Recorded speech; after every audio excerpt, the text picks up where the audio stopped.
Episode 55, rounding third of the baseball podcast. The trade deadline has come and passed, and what a trade deadline it was. Lots of huge moves, both of our teams making big moves. And since it's the 1st of August, we have to look back at July, give our power rankings, and players, rookies, and pitchers of the month. Let's jump into the brand new intro.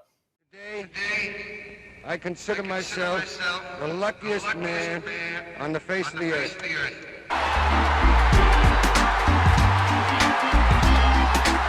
In a year that has been so improbable, the impossible has happened. One run scores. Here comes Berkman. Freeze has tied it.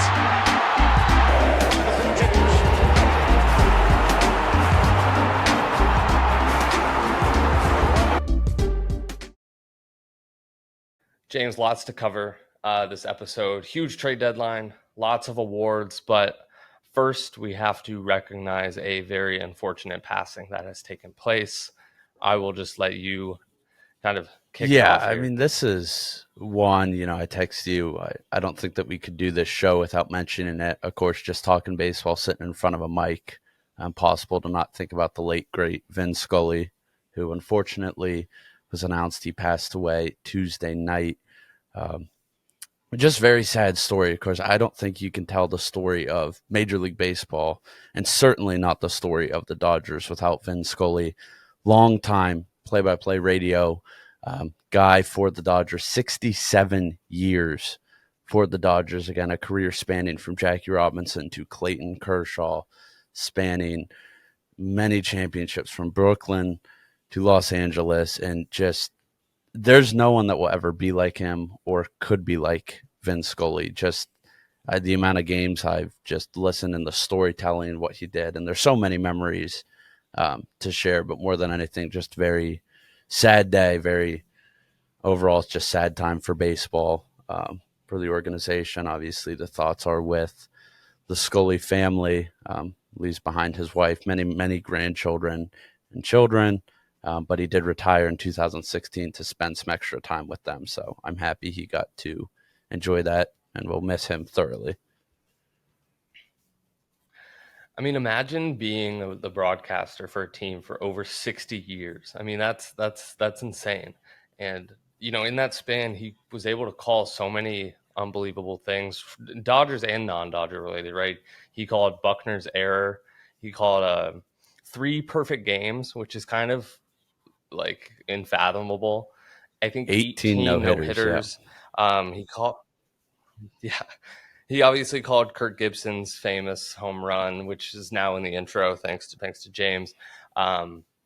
He called Hank Aaron's 715th home run to pass Babe Ruth as number 1 all time. He called Joe Carter's home run, touch 'em all Joe in the World Series. And in football, he called the catch in the 1981 what is it even called? NFC Championship game, Joe Montana.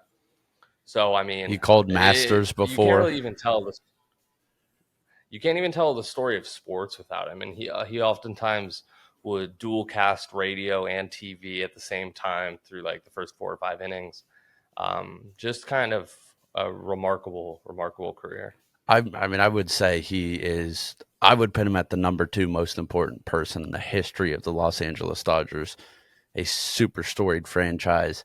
Again, I mean, Clayton Kershaw said it best. He said no one can do it better than Vin, but you can't tell the story of the Dodgers. The Dodgers are Vin Sculley. I fully expect for that statue to go to center field, in a line with Jackie Robinson and Sandy Koufax. And again, to have a radio guy at that level, it just speaks to how good he was. And he wasn't even a play-by-play guy. I mean, from the stories, some of the ones I've loved over the years, opening day, can't remember what year it was, maybe 2014 versus the Rockies. No, 2014 was versus San Francisco. But on opening day around then with the Rockies, he told a 5-inning story on Greek mythology, all while calling a game in the middle. Incredible stories he's called on Madison Bumgarner and snakes and cutting snakes and rabbits and the origins of beards. I mean, he was a proper storyteller, a philosopher, a historian, and that's what made it so special. For me, the reason I loved baseball, got into the Dodgers because of Jackie Robinson, but it was Vin Sculley who made me love the game of baseball and all that. And so many people, so many players. It's been incredible, from Mike Trout, CC Sabathia, Jeter, all of these players all the way back thanking him. Immediately you had guys like Kenley Jansen, who's on the Braves now, just immediately, like within the hour reaction. It's just the legacy that he's left on the world, but baseball. I mean, it's something we could all strive for. Certainly one of the biggest legends in the game. So very, very sad passing, passed at the age of 94, but just an incredible life, and definitely one that will not be forgotten anytime soon. Well said. I think we can leave it at that. It was pretty tragic passing the other night. Kind of shook the whole baseball world. It felt like every game I was watching at that time immediately gave some type of eulogy or just discussion of remembrance about him. So it was pretty special these past couple days. I do have to James, let's turn to, before we turn, I just have to do a ahead. quick tip of the cap to the San Francisco Giants, an organization I hate with a passion, but obviously handled it the right way. It was in the middle of a Giants-Dodgers game that it was announced that he passed. They did not make an announcement or any graphics. The CEO of the Giants came in and said he didn't know if the players knew. And of course, you have like Justin Turner or Kershaw, guys that were like very close friends with him, waited till after the game and had a whole announcement, a moment of silence, and just a really special moment. So big tip of the cap to the rivals there for getting it done. Yeah, for sure. Well, Tuesday at 6 p.m., James, was the Major League Baseball trade deadline. What a crazy day Tuesday was. It seemed like, days leading up to it, the first, 3 days out, 2 days out, you were kind of waiting for something to happen, waiting for the big moves to be made. We had Andrew Benintendi going to the Yankees, and then there was kind of a long haul.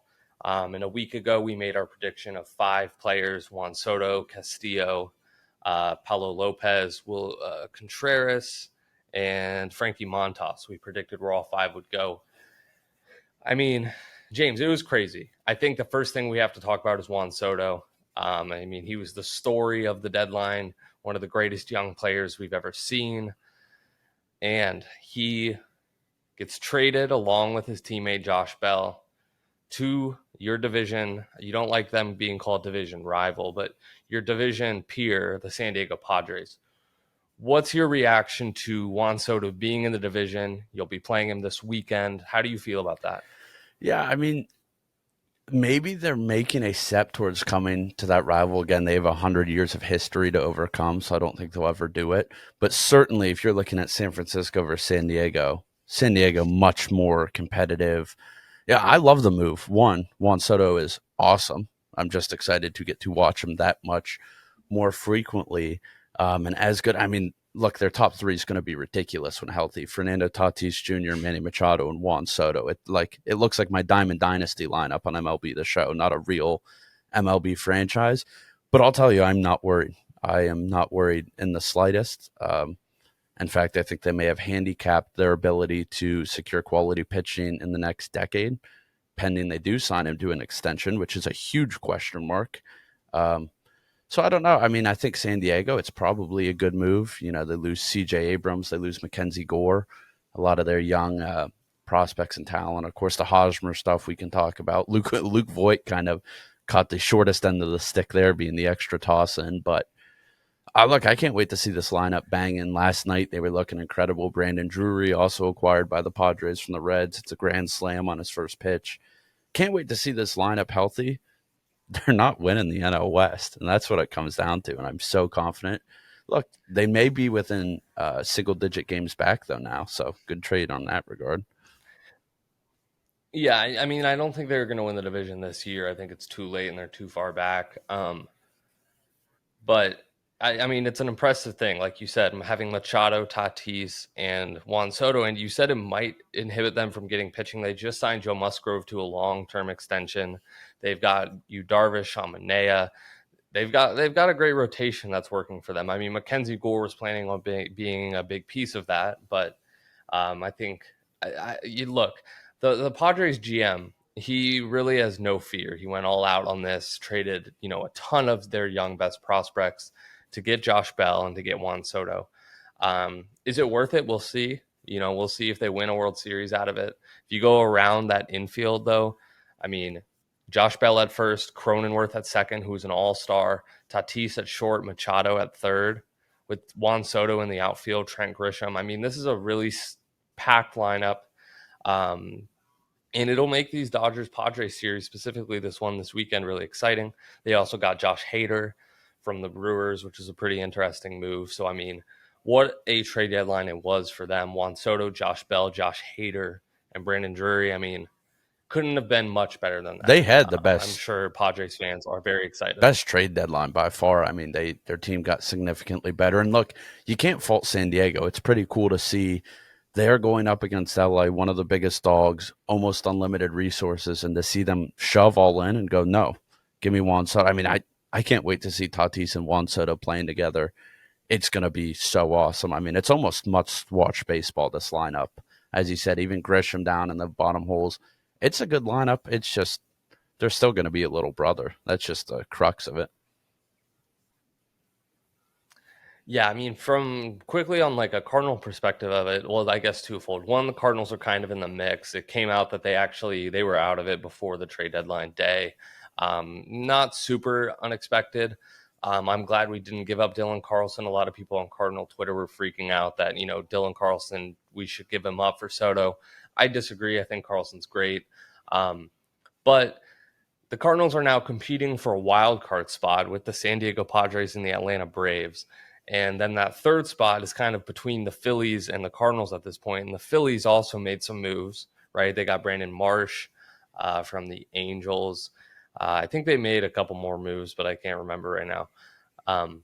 But it's pretty scary having a team that good be in second place of the division and be fighting for a wild card spot. So the Padres are scary. I think I said in one of our preview videos that, I could see Soto in those gray, yellow, brown uniforms. And I must say, I mean, he looks pretty good in them. I think they fit him, and it's going to be fun to watch that team. I think these past 2 days have been must-watch baseball, must-watch Padre baseball for sure. I'm excited, Max. What I'm interested in is this extension. Of course, Scott Boras is a walking mafia hitman.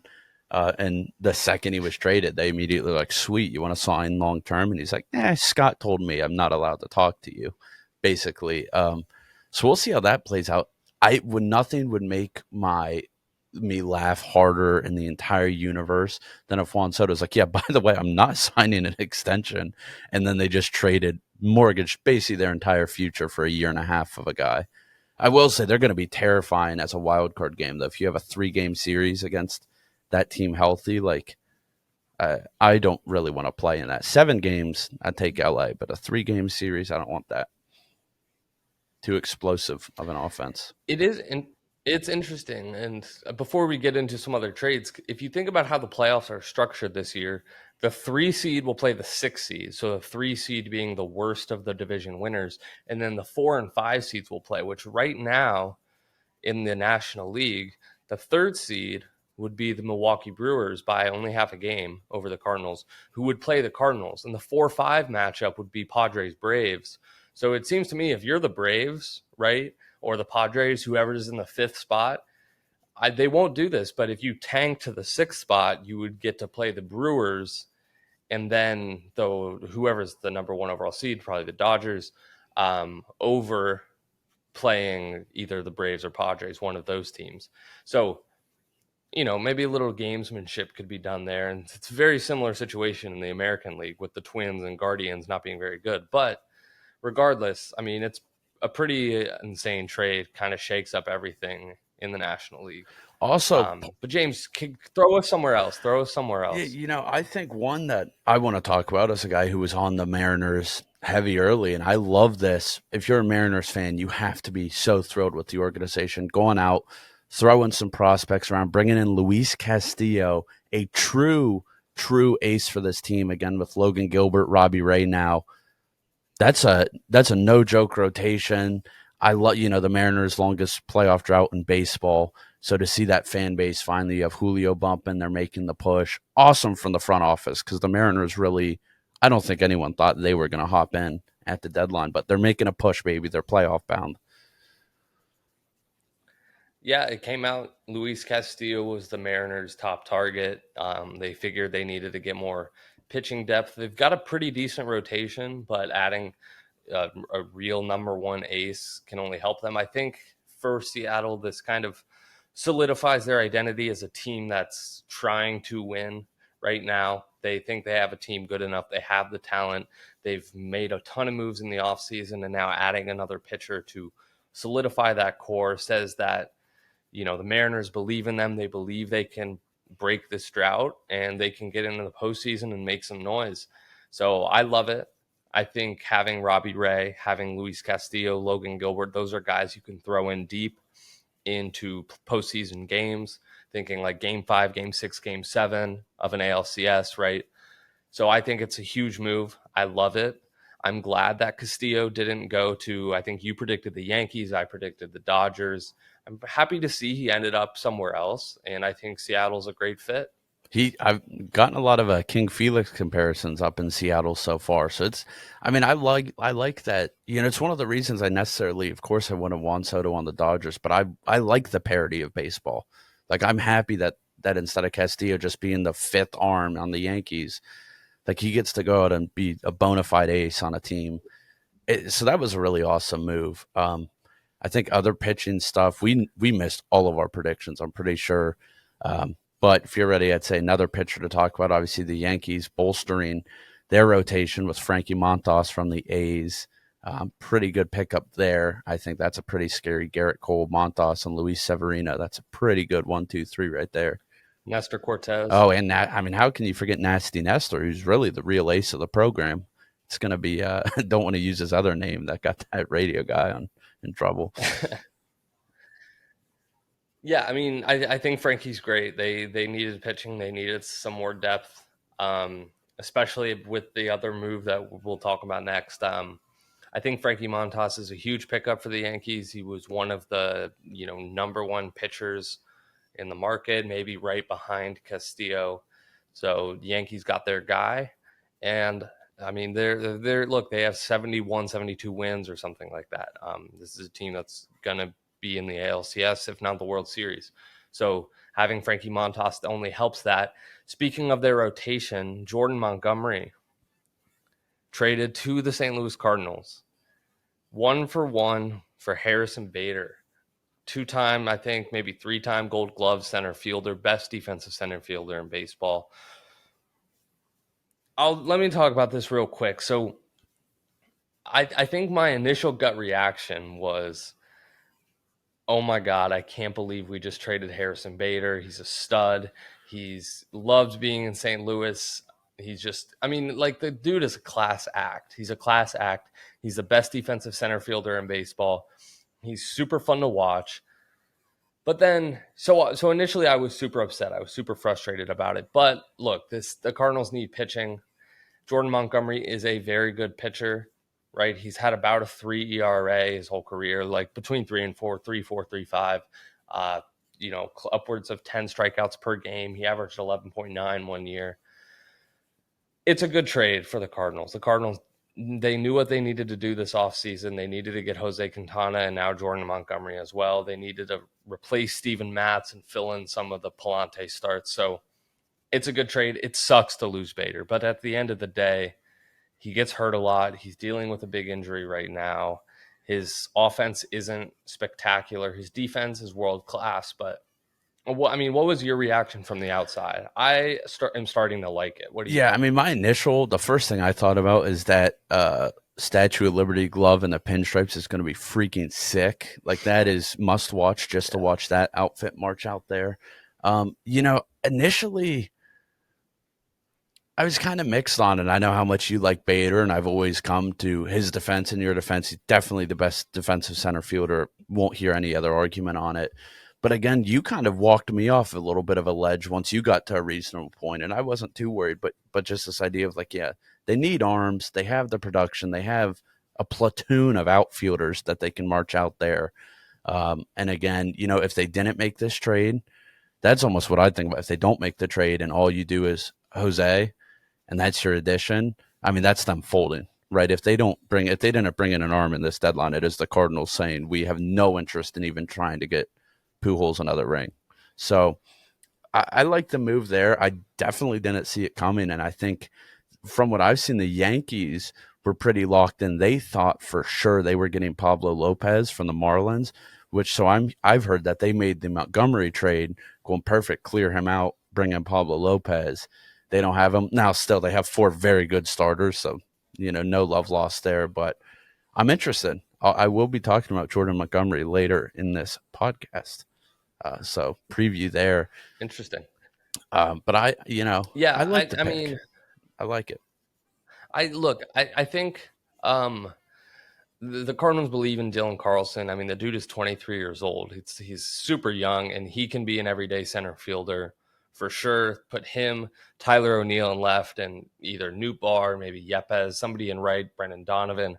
We've got a lot of outfielders, and we don't have a lot of pitching. The trade makes sense. It just sucks to see Bader go. He's a class act. So that's it. The Yankees in St. Louis this weekend too. Bader's still out, but hopefully he's there. I'll be there for all 3 games. Very excited to see Montas and Montgomery.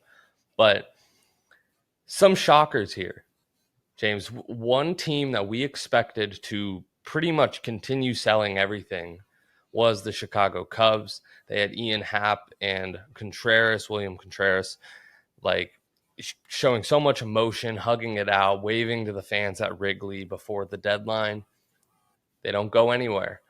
Like, what is this? What do you think this is? Were they just asking for too much back, or I mean, what happened? I would just recommend everyone who's interested in this. Barstool Carl did a YouTube video on this from like the Cubs perspective last night. Really interesting.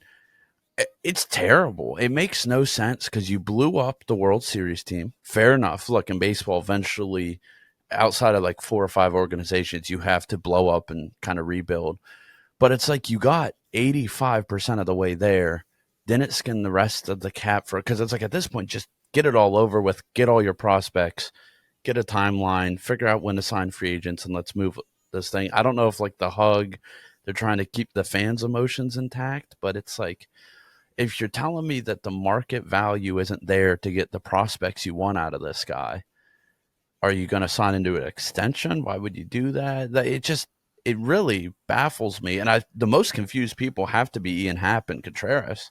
I mean, because they're like, for sure we're going. I mean, he's collecting the ball after a single because he's like, I'm out there. Like you said, the romantic hug in the dugout, the whole 9, just from the wake up and go, yeah, you can keep playing. Like, we don't care. Again, we're the Cubs. It's like the Cubs before they got good. Like, they have no clue really what they're doing. It's very confusing, Max. I have no clue. Like, are they trying to compete next year? Are they not? Like, I don't know. Right. And to me, it seems like for Contreras specifically, like, I don't think his trade value will get much higher than it is right now. I mean, he's getting up there in age. I think I might be wrong, but I think he's around 33. But he's having a career season in the middle of this season. He was the starting catcher for the National League All-Star team.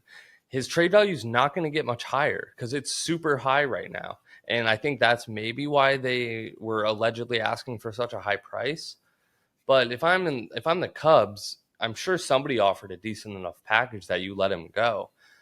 He just doesn't really do much for you. You're a team that's in full rebuild mode, and you have this all-star catcher who has super high trade value, who needs to be moved so you can continue this rebuilding process. I mean, where do they go from here? I think Contreras is a great guy to have on a roster that is rebuilding, right? Maybe that's their idea. They'll keep him around, kind of be the veteran presence. But it's not like this team is littered with young guys that are just now rising and could use his mentorship in the years to come. This team is years from being from being competitive again. So I just think it made sense to move him, and Ian Happ as well. But, I guess sometimes you're surprised at the deadline, and this is a big surprise. The other thing is you have a couple World Series contender teams that needed a catcher. So, like, you had the right fit there as well. And again, even if the haul's not what you want, if there are 2 half-decent prospects, your scouts tell you they are 50% chance they pan out, so one of them probably does, you should take that deal if you're the Cubs. I mean, again, without making this shift, they now have no timeline or parameters even on this rebuild. I mean, I have no clue when this, because this was it, part ways with these guys. Now it's officially like, we're going to win 30 games. Yeah, I'll be reasonable. We're going to win 55, 70 games for the next 3 years, build up a farm and go after it. Just no direction from the Cubs. So I was one of the most confusing situations. Other one who I'd say, I'm making a list. There's, to me, 3 organizations in baseball who are just full confusion, have no clue up from down. So I'll just highlight the other one being the Rockies, who were the only team to make 0 moves, to which their GM came out and said, well, we were the only team to sign a player to an extension on deadline day, which was false. But the Rockies are confused. And then another one that I want to talk about, Max, the Boston Red Sox, which pit my head in a blender on trade deadline day, doing a strategy I've never seen before, Max, called buy and sell. They are selling their talent while acquiring more talent to maybe make, I mean, I don't understand it. They trade Christian Vasquez to kind of kick things off.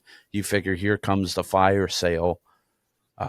No, and that's not what I forget. Who did they acquire? I know they got Eric Hosmer. Who did they trade for before him? Yeah, they got Eric Hosmer after the whole San Diego fiasco where everybody thought the Soto deal was going to break. But it was an overreaction. I'm trying to think too. Who did I'm they blanking get? on it, but they acquired an outfielder, I'm pretty sure, to play meaningful minutes. I can tell you're getting us a fact check, but it was just so confusing because it's like, so you sold one of your better options and then continue to acquire things to maybe make a run at it, but you got rid of your talented catcher. They got Tommy Pham. Tommy Pham from the Reds. There we go. So again, nothing crazy, but it's just like the buy and the sell strategy is something I don't think I've ever seen on a trade deadline. So shout out the Red Sox.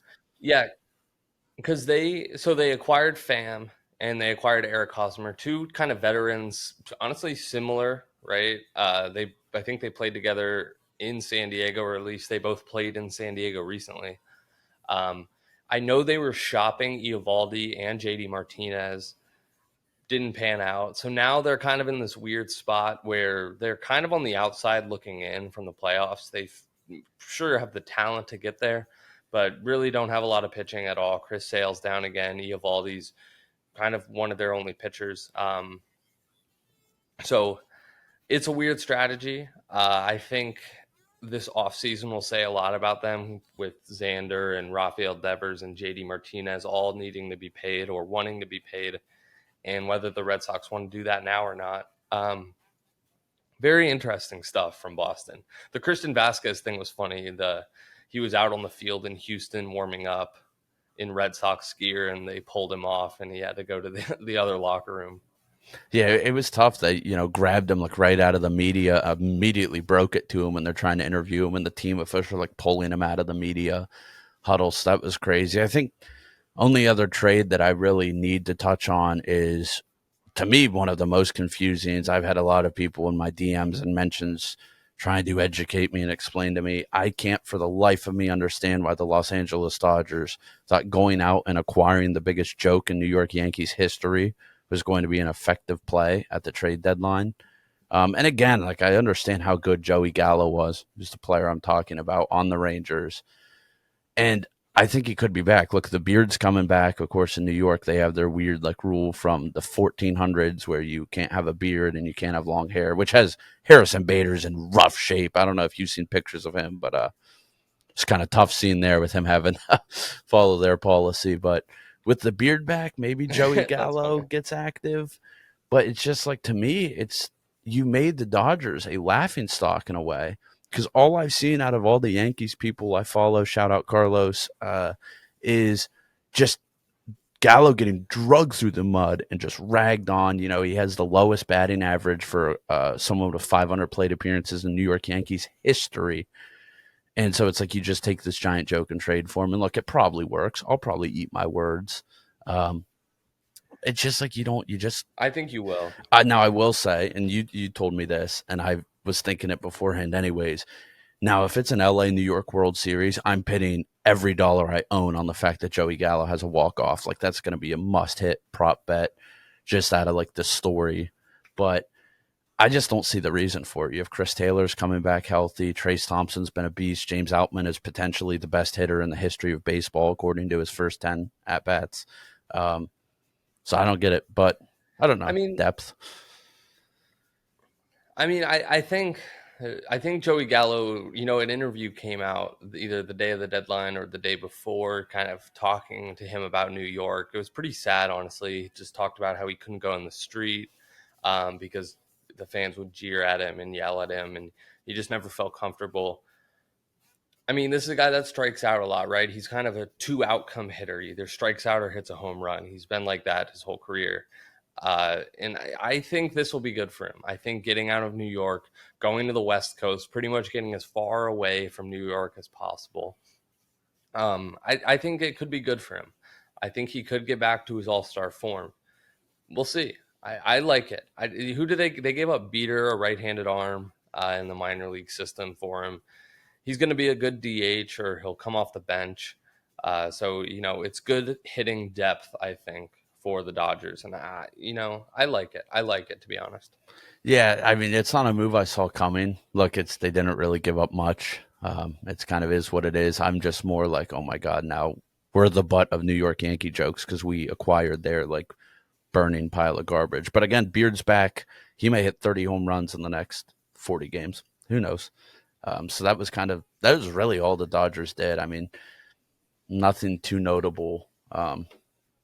So, they got Chris Martin, but that was like a week before the deadline. Yeah, I think that covers the deadline pretty well. We could rattle off other things like Whit Merrifield going to Toronto, Pablo Lopez not getting moved, Rodon and Jock not getting moved. But I think those were definitely the highlights. And James, if you're ready, I think we should go to our July power rankings and July awards. Yeah, let's get right into it. That's the deadline. One of the more exciting ones we've had in the last bit, mainly because of Juan Soto. But with that, I don't know about you, Max. My power rankings are really this far into the season kind of locked in. Same sort of teams up in the basket, not too much, maybe a little reshuffling, but pretty similar up top for me. Yeah, give me your 5 through 1. You want 5 to 1 or 1 to 5? Yeah, go 5, 4, 3, 2, 1. All right, number 5, I've got the San Diego Padres with the recent acquisitions. They've been really good. You get Tatis back, got him at 5. 4 spot, New York Mets. Again, Scherzer, DeGrom making his start, I think tonight. Maybe it's on Saturday. But Scherzer, DeGrom. His first start was a couple days ago. Okay, yeah. So he's fully going. So Mets are there. You got to have the Astros at 3rd. At least I do. They've been on a tear. Got the Dodgers at 2nd. I think there's an argument to make them 1st. But again, this Yankees team, they look unbeatable. Made some great moves at the trade deadline to get even better. So that is Yankees, Dodgers, Astros, Mets, Padres for me. I will say mine is a bit different. So at 5, I've got the New York Mets. I think they're a top 5 team. They're going to compete for a World Series. They've got DeGrom back, who pitched insane in his first start. Mad Max has been killing it. They're at 5. At 4, I have a team that's actually right behind them in the NL East. The Atlanta Braves have just been really solid. Austin Riley is on a tear. Matt Olson, Ronald Acuna. They picked up Odorizzi at the trade deadline. I think they're primed to make another run. I like them a bit more than I like the Mets. They also start a series this weekend. Some crazy series this weekend. At 3, I have the New York Yankees. I know the Yankees are amazing. They have 70-plus wins. I just think that in a series against the number 1 or number 2 teams in my power rankings, I would take them over the Yankees. Number 2, Houston Astros. People might get mad that I have the Astros over the Yankees, but look, Astros are 5-2 against the Yankees this year, and the one other time was a crazy Yankee comeback Aaron Judge walk-off. The Astros have been destroying the Yankees all season long, every matchup they've played. So, if I just look at that, I'm saying 7-game series in the ALCS, I'm taking the Astros over the Yankees. So Astros at 2. Number 1, best winning percentage in baseball, the Dodgers. They've been on a tear in July. I mean, they're only going to get better too. Walker Buehler's coming back. Dustin May is ready to come back pretty soon. Kershaw got taken out today for some back soreness, but I think he'll be okay. Blake Trinan's I back. like the Dodgers. I think there you go. I think they're the best team in baseball. So Dodgers, Astros, Yankees, Braves, Mets. No I like it, King. Padres. No love for Mr. Soto. I haven't seen it yet. I can't put them in there. We'll see. I'm happy you gave the Dodgers the 1. I didn't feel like I could do it, but yeah. I mean, look, again, that's kind of the same teams. I think my first out would have been Atlanta. So at this point, we kind of know what we're dealing with. Of course, the playoffs, once you're in, anything can happen. We've seen that many, many times. But those are kind of the big dogs. I do love your data. Your data on the Astros over the Yankees. That's true. And my signal of 2 was just that both losses were Aaron Judge walk-offs. So we'll see. Yeah. I think the Astros earned it. They proved that they can beat the Yankees repeatedly. So, I mean, look, it's a small sample size, especially in baseball, but you got to go off something. And I like the Astros a little bit more. I like it. Well, that's the power rankings. And again, I will say, just related to the trade deadline as a Dodgers fan, that's why I'm not upset they didn't make any moves. If you're the best team of baseball, what do you need to do? And again, the injury's coming back. Right. But let's talk about July awards. This is exciting because while some are the same, I feel like I got a little bit more parity and difference this month. July, we saw some names that we haven't really seen in the hat come alive, so pretty excited. Max, I'll give you first pick. Decide where you want to go, if it's player, rookie, pitcher, what league, and give us your first pick. Yeah, let's start with player. I have a sneaky suspicion that we might see some crossover here in our picks, but who knows? National League Player of the Month for July is Austin Riley. I mean, the guy's been an absolute killer this month. Pulling up some stats here. I mean, his OPS is at 1.34. He's batting .423 with 11 homers, 44 hits in the month, which I think is the most by anybody this year. I might be wrong. I feel like I just made that up, but I think I heard that. He's been a beast. He's been kind of the center point for this Braves offense, and he just signed a huge 10-year extension to stay in Atlanta. The guy's killing it. He's NL Player of the Month. You agree with that? Totally agree with it. The only other stat I would toss in addition to that is he had 13 doubles. And that's not – I mean, he's not like a speedster. So, again, he owned the month of July, and he got paid for it too. I don't really know how you could look any other direction here. I assume there would be crossover. And while we're on it, another one where I think there could be crossover, maybe you have a difference, and that's my American League Player of the Month. I worked my ass off crunching stats to not pick this player. I couldn't do it. It has to be Aaron Judge. I mean, just a ungodly July from him. I mean, it's been an insane year all around the board, but just this month, I mean, he's hitting 1.369 OPS. He's over a 350 batting average, 14 homers. 33 RBI. Like, he just was out of control. And I think some of those numbers may be inflated. I think I got a couple August games in there. But I mean, the recent streak he's been on, in the last 10 games, he's hit 7 home runs. It was 7 home runs in 8 games. He's just been on a tear. Yeah. He batted 333 in July. So got a hit every third at bat. He had 13 home runs in the month, which is crazy. He's on pace for 67, which would be an American League record. I mean, he's, I would say, certainly going to break the single season Yankee record of 61 by Robert Maris and 60 Babe Ruth. I think he's going to blow that out. He's the AL Player of the Month. I figured, honestly, that we would be in consensus about these because, I don't know, to me, they seemed pretty obvious. These guys have clearly been crushing it. I think Aaron Judge is going to be the AL MVP. I've been a huge Shohei supporter all year, but I think at this point, I think Aaron Judge is more valuable to the Yankees. I just do.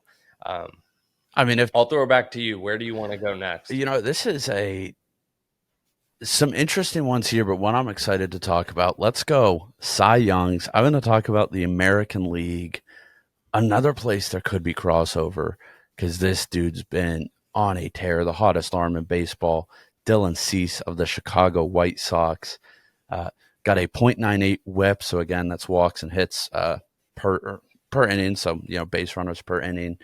0.59 ERA. I mean, that's not even video game numbers. He's got a 4-1 record, and his opponent's batting average against him is a 183. Basically, meaning if you're hitting against him, you're getting sent down to the minors. Just been unbelievable for Chicago this month. Yeah, I'm with you. I think there was a month earlier this year where we missed him, and he should have earned it. It's a shame that he wasn't an all-star. I said before the season he was my dark horse AL Cy Young pick. He's been killing it. I mean, he's almost unhittable. He has the most strikeouts in all of baseball. Just an absolute killer. So Cease is my AL pitcher of the month as well, James. So far, we're in complete alignment. Without discussing this, now let me just give you my NL NL one. Let's see. There may be a difference here. Let's see what you got. I think there might be. I mean, maybe not. I'm going somewhere different. An NL West team, not one of the good NL West teams. I'm going. I feel like we have the same one. I'm going Merrill Kelly from the Arizona Diamondbacks.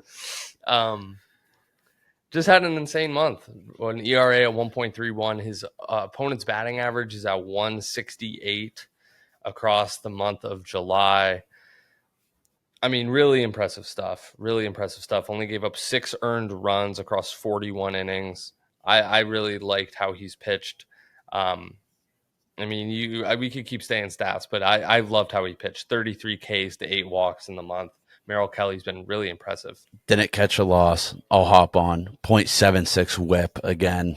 Oh, look, we're in consensus, Max. I thought there could be some difference, but this guy was lights out, the best pitcher in the National League. Sandy still could have maybe had an argument, but he had nothing on Merrill Kelly. I just think it's funny. The second you said a not good NL West team, I'm like, yep, here we go. And lockstep again. Yeah. But he was on a tear. I mean, and he was even rumored of getting shipped in the trade deadline. I'm like, what are you guys doing? They also talked about moving Zach Gallen. Of course, they didn't. Diamondbacks going to make a big push for it next year, I'm sure. But yeah, incredible month from Merrill Kelly. This is crazy, Max. I can't believe we are 4 for 4. The only thing that may set us apart here are the rookies, where I can almost guarantee you that we will have some different rookies. Let's start us off. Go ahead. Pick whichever one you want first. All right. Well, I'm going to go to the American League first, a team that I think is way outperforming expectations. The future is very bright, and a lot of that has to do with the number one prospect in baseball at the time they brought him up. That is the switch-hitting catcher, Adley Rutschman. Got a 338 batting average on the month. Again, that may be a tad off. But he had, not a big power bat. Got 10 doubles, but he's batting over 1,000 OPS. So again, for a rookie, if you're batting up in the 330s, over 1,000 OPS, that's critical. I love watching him play. Just a switch hitting catcher blows my mind. Super athletic catcher. So it's nuts. I know early on when he got called up, he wasn't performing as well as everyone would have hoped. Seems to be finding a groove, and got to give him the nod there. Yeah, I actually have Adley as well. It was between him and Julio for me, but I think Julio at this point has missed too much time. He's been on the IL. He's had a significantly less number of at bats to this point, and I've been impressed with Adley. I think catchers are typically one of the positions that don't hit as well, and I think he's done a great job. So, props to Adley. I like what they have going on in Baltimore, to be honest. I think they have a lot of good pieces there. Obviously, they traded Trey Mancini to the Astros. With a lot of good young players in Baltimore, and Adley's going to be a big piece of that. So 5 for 5, James. They did their GM did come out and say that this is going to open their competitive window. So pretty excited for Baltimore. Those fans definitely deserve it. I will say I had Stephen Kwan as a close second there. Julio, again, kind of missed too much time. And at this point, I don't consider him a rookie. He's too good. But Stephen Yeah. Kwan, again, had a great bet at 350 with 39 hits on the year.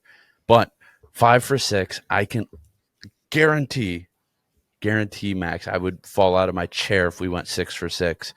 My National League Rookie of the Year, zero bias at all. Probably the best outfielder that's ever played baseball, James Outman. I mean, what an absolute weapon. Batted 600 over July. Granted, it was 10 plate appearances, but to me, it's just a debut. There wasn't a ton of options in the National League really to look at, anyways. But his debut, I mean, first at bat, you get a home run, has a 3-hit, 3 RBI day, and his performance, just incredible stuff there. He's kept it rolling, finding ways to score. So I had to tip the cap there. Small sample size, but it's a beast. And to me, this was one of the easier picks for me. I almost immediately knew who I was going to pick. Spencer Strider from the Atlanta Braves, pitcher, crazy mustache, looks really good in his baseball pants. I would say that for the month of July, I mean, 2.7 ERA, opponent batting average at 0.158. He's really become a seminal piece to that rotation. He's just got filthy stuff, throws it super hard, does really good off-speed stuff. And I think for him right now, being behind Fried, Charlie Morton, Oda Rizzi now, he'll fit right in, and he could be a really good postseason pitcher. And I think I could see a lot of postseason matchups, him going against the 4-5 starter for the other team and really feeling good about the Braves that night. So Spencer Strider is my National League Rookie of July. Well, luckily there was a little bit of parity there. I do love the fact that your first bits of defense or evidence were crazy mustache looks great in his baseball pants. So that kind of 1-2 blew James Outman out of the water, in my opinion. Good baseball hair, though, so got that going on. Wow, I don't think we've ever come that close, though. 5 for 6 on the July awards. I mean, all these guys really did just stand out above the competition, though. So not too surprised to see that outcome. And that kind of wraps up July. Now we push to August, and as August comes and September comes, we are getting down to it, Max. The playoffs are coming. It's exciting. I mean, I love this time. This is that August, early September, one of my favorite times for baseball. Is just, contenders are going and the young guys are playing for the shitty teams. Very exciting. Yeah, I liked it. I didn't think we'd be in that much consensus, but we have Austin Riley, Aaron Judge's players of the month. We have Dylan Cease and Merrill Kelly. Who do we have? Yeah, Merrill Kelly. I have Spencer Strider. You have James Outman, and we both have Adley Rushman. I like it. Staples, James. You want to go into these staples? We got lock of the week. I'm afraid we might go somewhere similar based on a comment you made earlier in the day, but let me hear what your lock. I mean, if we do, that would be pretty incredible stuff. Love a good round in third consensus. But Max, I need you to step up to the plate. You're on a little bit of a tailspin here. 3-game losing streak. I know you're looking to turn that around. I will say, just personally, a little self-pat on the back. I am on fire. I'm 9-1 over the last 10 weeks. I mean, the fact that people aren't betting me, like I'm beating the S&P 500 on a daily basis.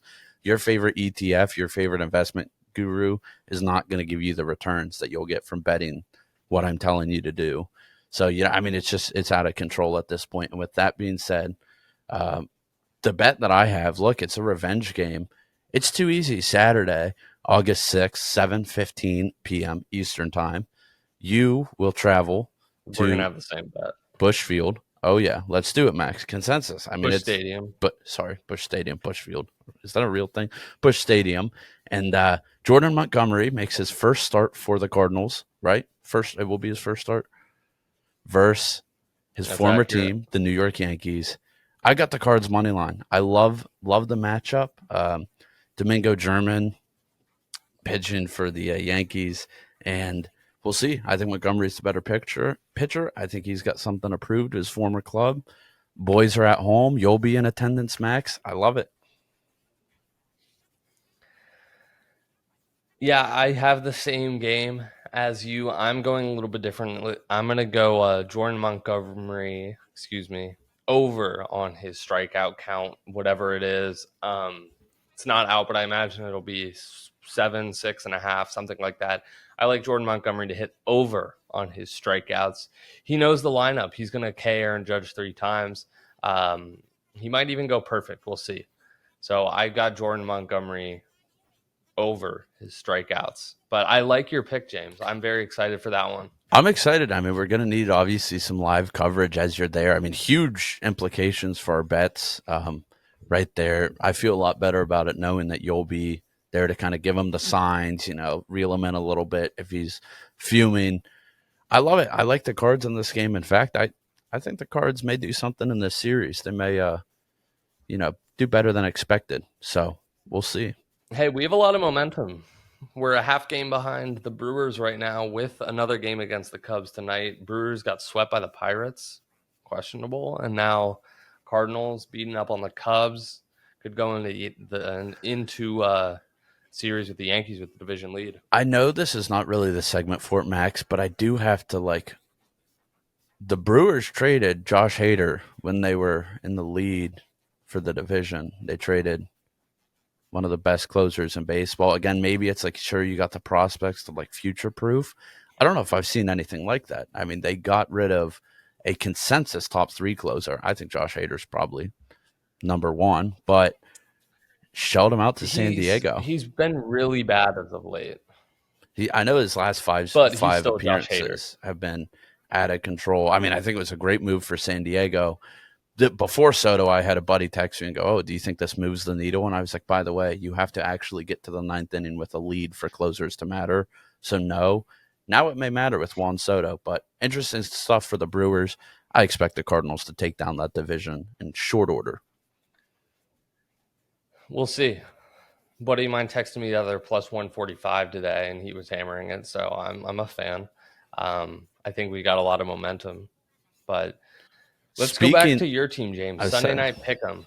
Huge matchup. I, for a while, thought it might be Yankees Cardinals. I mean, there are so many good games. You got Braves Mets.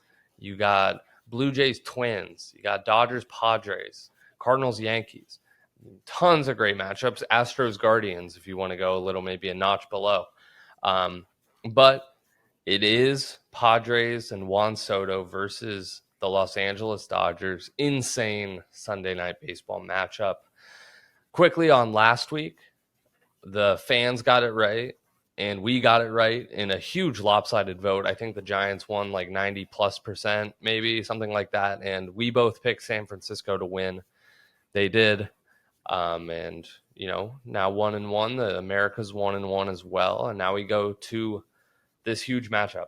Also, I don't know if this will play into your pick. Week 1 of the pick 'em where we lost, you had San Diego. I had San Diego. So Padres don't know how to get it done on Sunday nights. By the way, that's an official stat. I'm so excited for this game. I'm so excited for this weekend. I've been saying the same thing, which, by the way, the Giants are so irrelevant. They're about to get swept for the 2nd straight series in a row. Honestly, just retire from the sport. But I expect nothing different. The Padres probably going to get swept this weekend. We'll see. Maybe they fight back and try and sneak one, but not Sunday night. Juan Soto's going to learn what it's like, Los Angeles prime time. I hope he doesn't sign an extension. It's going to be a lot of years of losing, and he's going to taste that Sunday. Obviously, my pick, Los Angeles Dodgers, not even a second thought. You got Yu Darvish against Tyler Anderson. I'm going with the Dodgers as well, actually. I like the Dodgers at home. I think that they're just still a better team. I mean, the Padres have a lot of good pieces now, obviously. They still don't have Tatis. Dodgers at home. I think Yu Darvish is too up and down, and I think the Dodgers offense could easily get all over him, and it could get out of hand quickly. Or it could be a great game, or the Padres could blow him out. But I like the Dodgers as well. So I'm going Dodgers. I'm curious where America goes. There might be a lot of hype beasts jumping on the Padres bandwagon. This is definitely the most even matchup we've had for the fan poll, which, by the way, will come out at noon Eastern time on Saturday. You will have 24 hours to vote for your team.